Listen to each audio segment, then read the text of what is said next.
Bem-vindas, bem-vindos. Mais uma vez, hoje, o nosso projeto Vocações On-Live, número 9, é a nona entrevista que nós estamos realizando.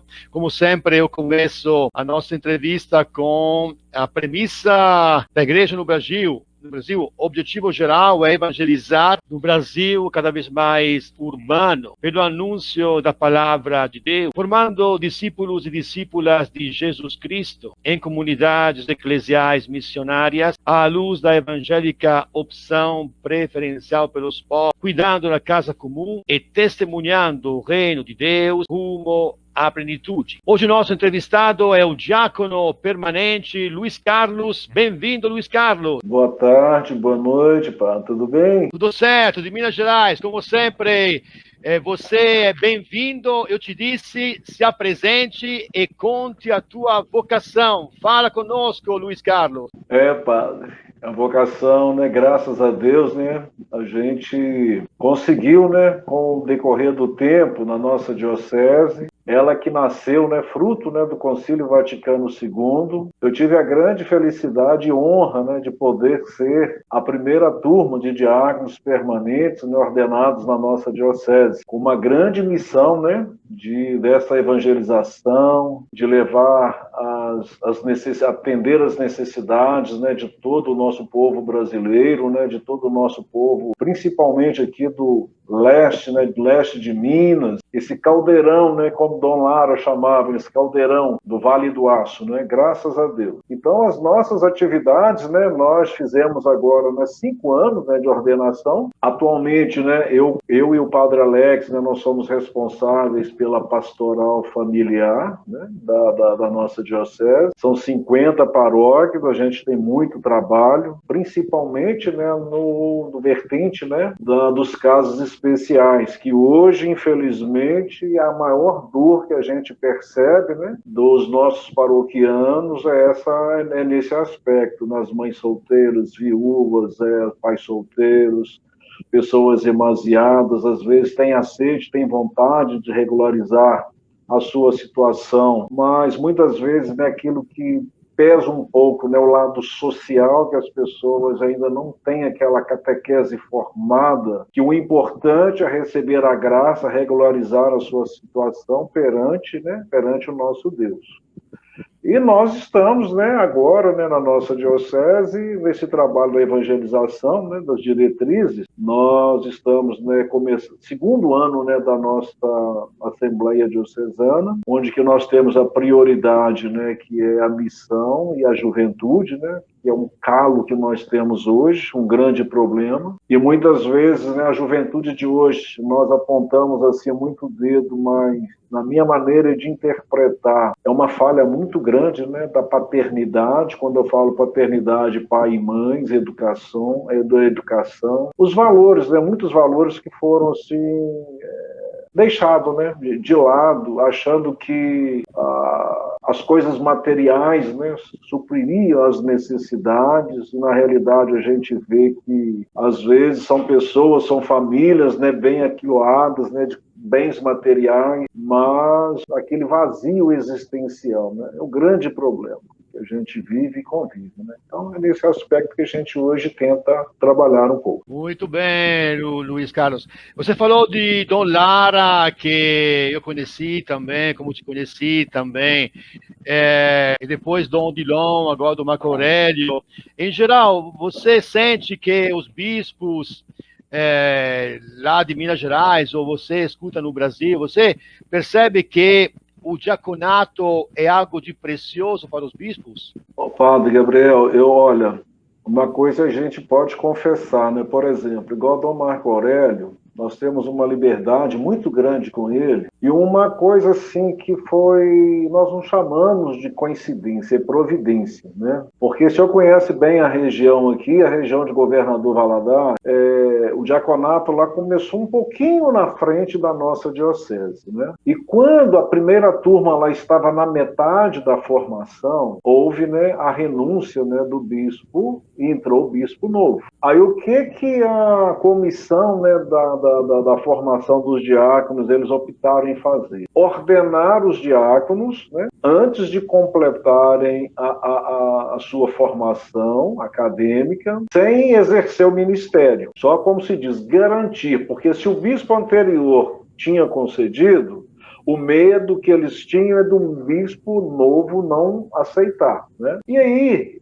isso repercutiu da maneira assim, de maneira muito forte, né, na nossa turma, na nossa equipe. Mas aí nós fizemos várias reuniões, e a decisão que nós tivemos foi a seguinte: vamos deixar que o nosso bispo, novo bispo, né, ele que vai definir, tomar a decisão. Com um mês que ele tinha tomado posse, no mês seguinte ele foi nos fazer uma visita. Né? Visitou a turma, né? Foi conhecer o pessoal todinho lá, os professores, né? E aí a gente começou, né? Lógico, todos nós estávamos super ansiosos, né? Para ver qual seria a resposta dele. Perguntamos para ele qual seria a sua intenção, de deixar continuar a formação ou se terminaria com a formação dos diáconos. Ele simplesmente respondeu: eu não sei te falar agora, porque eu não tenho experiência. E aí ele foi começando a buscar, né? Com os outros irmãos bispos, as informações, como sempre, né? Da mesma forma como nós temos excelentes médicos, temos péssimos médicos, temos craques jogadores de futebol, temos pernas de pau, como temos sacerdotes, né, que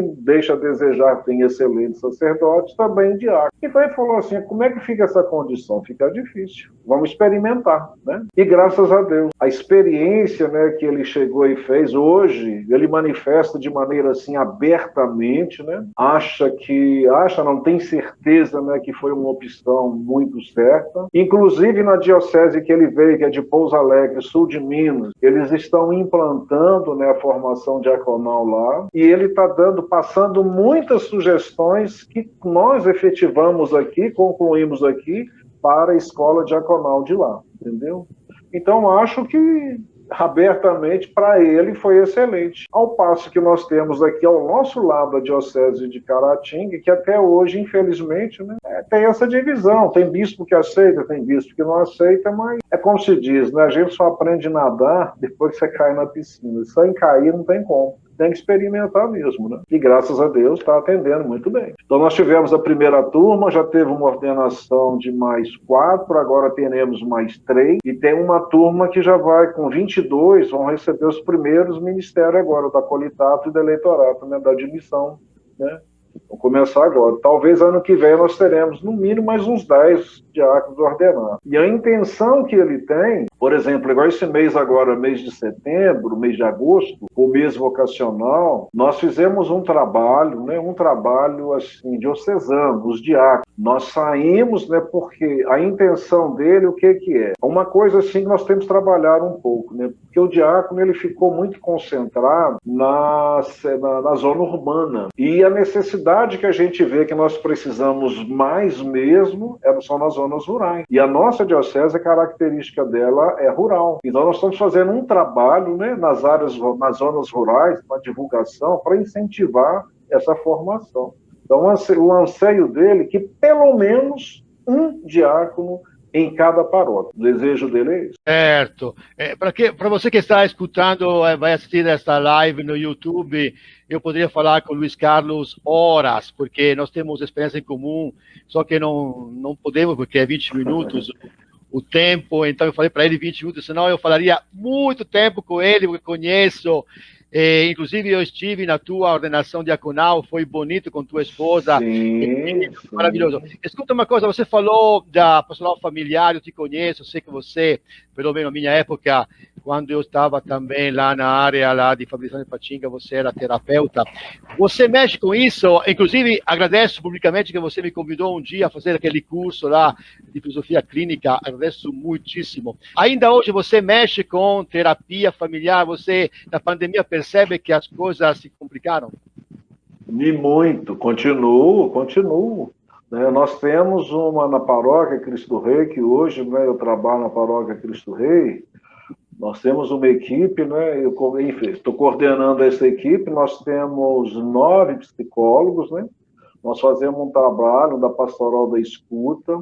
Neste momento, né, de pandemia, né, como se dificulta, né, atuação corpo a corpo, mas a gente não parou, nós continuamos, né, fazemos atendimento online, ajudamos, né, na catequese, atendimento de pais, ajudamos na adolescentes, né, família, continuamos, e tem muito trabalho, entendeu? Perfeito, muito bom.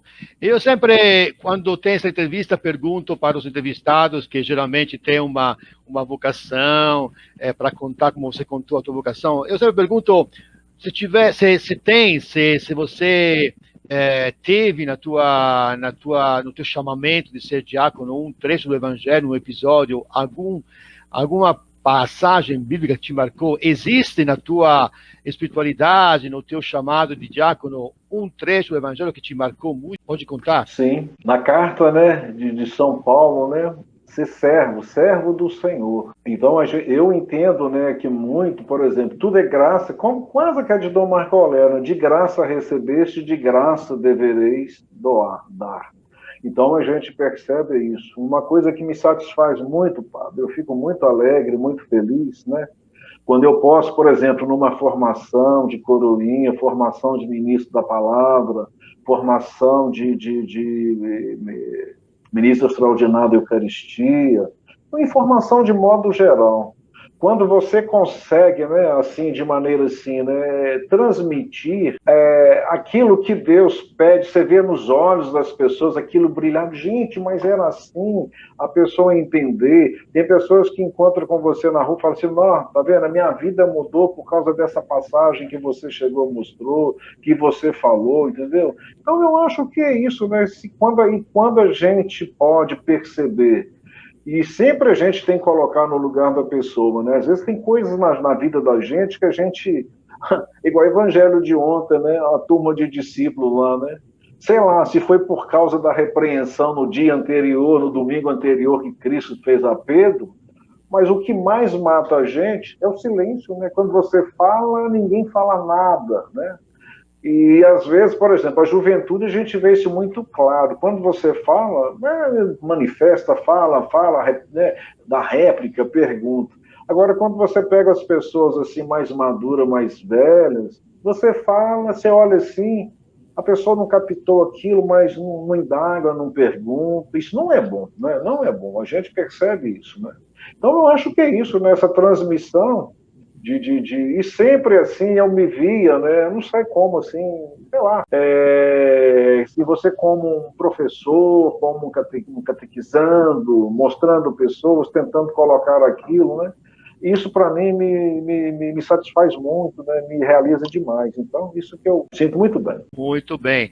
Antes de você dar último recado, queria só te perguntar, porque tem pessoas com certeza no YouTube que vão assistir a nossa live, entrevista, que não sabem como é que um diácono é casado, como é que pode viver, porque geralmente as pessoas lembram que diácono é depois para ser padre. Por exemplo, eu fui diácono 6 meses, passei como diácono e depois me tornei padre. Explica como é que você é diácono permanente, casado com filho. Olha, o diácono permanente, né? Vamos começar lá do remoto. Quantos minutos que eu tenho? Uns 3 minutos? Não, você tem a vontade, você pode falar o que quiser.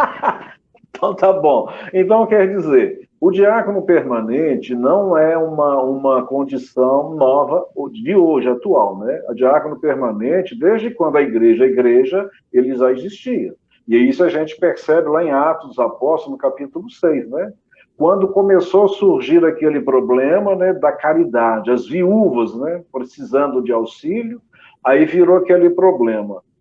O Estado, vamos falar assim, o governo, né? Isso não é problema, isso é problema de vocês, da igreja. A igreja não, isso é problema do Estado, o problema da União, que tem que dar uma solução. Então a gente viu o seguinte, né, com o ditado antigo, né? Cachorro de muitos donos morre de fome. Porque cada um pensa que um vai tratar, mas ninguém trata e o cachorro, coitado, que está lá. Então o que fez com isso aí? Os presbíteros se reuniram, né? Fizeram o quê? Vamos escolher 7 pessoas, né, que não dê a vícios, que sejam líderes da comunidade, né, e ordenaram esses 7 homens, né, como os diáconos, são os auxiliares, né, para a obra da caridade, para ajudar. Enquanto eles estivessem fazendo essa ajuda na caridade, né, que principalmente a missão do diácono é essa, maior, né, É a caridade, a obra da caridade, a diaconia, né? Seguindo que o maior diácono, que é Jesus Cristo, né? E aí, o que acontece? Aí sobra, não é que vai sobrar, vai deixar com que os presbíteros e os bispos tenham mais tempo, né, de aprofundar na teologia, fazer maior reflexão, e assim foi. Então, o diácono, ele começou até no século IV, teve uma aceitação muito grande, aí depois do século IV até o século VII, né, principalmente na Igreja Ocidental, ela começou a surgir um problema sério, porque os diáconos começaram a cuidar da parte financeira, e a gente sabe que dinheiro, né, qualquer lado, em qualquer local, se não tiver uma consciência boa, ele é problema.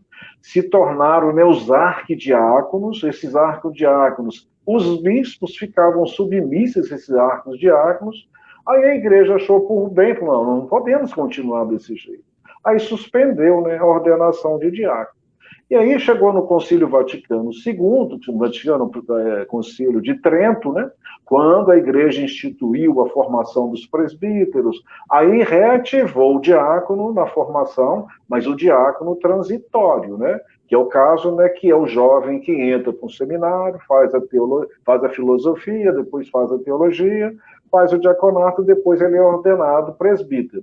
E no caso do diácono permanente, no advento, né, do Concílio Vaticano II, né, aí o Papa Paulo VI, né, juntamente com o Papa São João XXIII, reacenderam essas necessidades, principalmente para a América Latina, né, que é mais característico da América Latina, a necessidade dessa evangelização, ordenou, né, começou na Colômbia. Aí foram ordenados os diáconos, restauraram esse diácono, colocando uma condição que, né, esse diácono, hoje nós podemos o quê? Tem diáconos permanentes, ordenados solteiros, né, mas na nossa diocese só se ordena diácono permanente casado. Ele tem que ter no mínimo 35 anos de idade, 5 anos de casamento, ter uma convivência boa familiar, ter uma profissão, né? Porque o diácono não tem remuneração nenhuma, né? E ser uma pessoa, né, que tenha capacidade de liderança, tenha uma boa espiritualidade, ele tenha, né, seja escolhido pela comunidade e que seja uma pessoa assim, não assim bitolado, né? À medida que a igreja vai evoluindo, as necessidades, os projetos, ele tem que ter essa capacidade de aderir a esse projeto e ser um animador, né, das comunidades. Ainda mais hoje que nós chamamos, né, as comunidades sem, comunidade missionária. Oxalá tivesse cada comunidade dessa um diácono na frente, né? E o diácono, o que acontece? Se ele tem que ter, para ele ser ordenado, né? Ele tem que ter autorização por escrito, né, de punho da esposa. Se ele tiver filho, igual no meu caso, quando eu ordenei, já tinha filhos maiores de idade, teria que ter consentimento deles também, né? E se caso, né, vir a ficar viúvo, não casa mais também não, é solteiro, né? É viúvo. E já aconteceu casos, né, por exemplo, de diáconos enviuvar, ficar viúvo, né? E você faz uma complementação e ordena para sacerdote. Aí você fica a critério do bispo, né? Resumidamente seria isso. Tá explicado, ótima síntese, Luiz Carlos. Então, para finalizar, faltam 3 minutos, agora te deixo a palavra final. Você pode lançar um recado para as pessoas que vão assistir depois desta live. Eu mando esta live lá no Zap, mando nas redes sociais.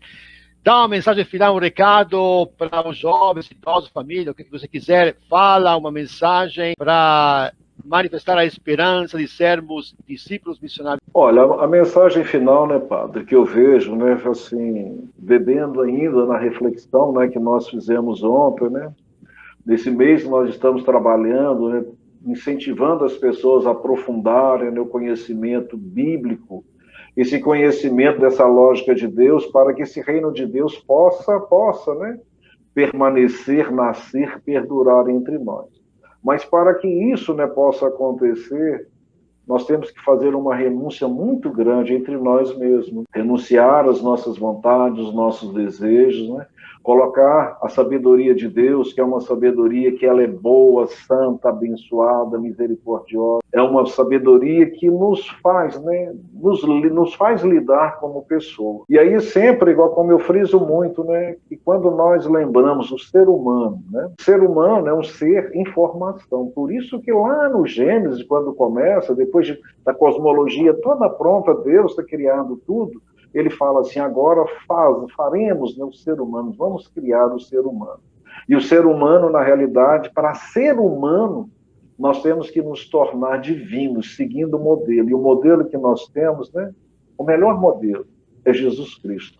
Então, um conselho que eu vejo, né, as pessoas, né, despertarem, né, abrir o espírito, a alma, né, para os conhecimentos de Deus, são os conhecimentos que, aparentemente, no mundo tão cético como nós vivemos hoje, não encontramos a felicidade, mas é através desse mundo que nós nos realizamos e alcançaremos, né, com a graça de Deus, a vida eterna, a vida plena. Obrigado, mensagem. Então, vamos agradecer. Ele falou, Luiz Carlos falou, colocar a sabedoria de Deus. Você que está acompanhando vai lembrar esta frase do diácono permanente, nosso amigo Luiz Carlos. Eu termino com a oração, abençoando esta live. Louvado seja Deus e Pai, pelo nosso fundador, San Guido Maria Conforte, que apaixonado pelo vosso Filho crucificado, inspirado pelo Espírito, fundou a família Xaveriana para difundir o Evangelho até os confins mais distantes,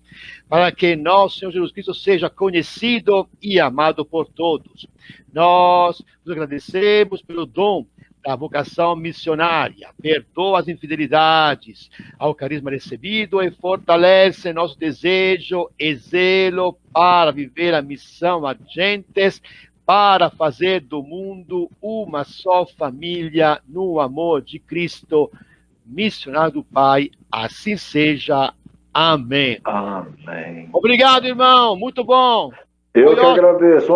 Um abraço, hein? Um abraço. Tchau, Luiz Carlos. Com Deus. Tudo de bom. Tchau, tchau. Olá, tudo bem com você? Ajude a evangelizar. Compartilhe esse vídeo com seus amigos, colegas, nas suas redes sociais. Clique agora no botão curtir, coloque nos comentários o que achou desse conteúdo. E também clique no botão ativando as notificações. É só clicar no sininho, ativando as notificações. Toda vez que nós colocarmos um vídeo novo, você vai receber diretamente no seu celular.